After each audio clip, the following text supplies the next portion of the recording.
Hekk kif il-poplu qed ikompli jinstera il-miljuni mid-dil ta' Stewart u Vitis, l-istat qed jagħmel minn kollox biex il-kawża li fetaħ l-eks kap tal-Partit Nazzjonalista Adrian Delija biex it-tlet sptarijiet jerġgħu jsiru tal-poplu. Il-gvern qed juża tattika biex ikompli kaxkar saqaħ.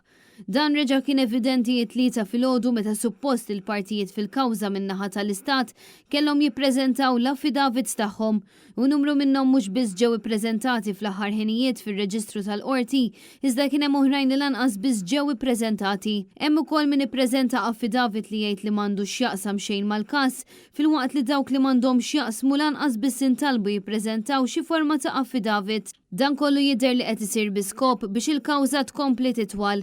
Għas-seduta ta' tlieta filgħodu l-Awtorità tal-Artijiet u l-Indis li qabel kienet tissejjaħ il-Malta Industrial Parks kellhom jippreżentaw id-dokumenti kollha disponibbli u jagħmlu diversi affidavits.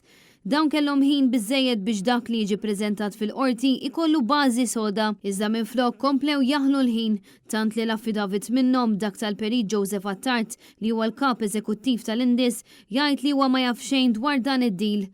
Bħala parti mill-kawża hemm ukoll involut id-Dipartiment tal-Artijiet illi qal li ppreżenta biss nota u għadu ma ppreżentax l-affidavits tiegħu fil-jiem li ġejjin. Wara l-ammissjonijiet fil-qorti mill-istess Stewart Healthcare u l-konklużjonijiet tal-Awditur Ġenerali li ddikjara li l-kuntratt sar biksur ta' regoli, il-Gvern baqa' għaddej qisu xejn mhu xejn u qed jibqa' jalloka l-miljuni fil-budget għas-sena d-dieħla.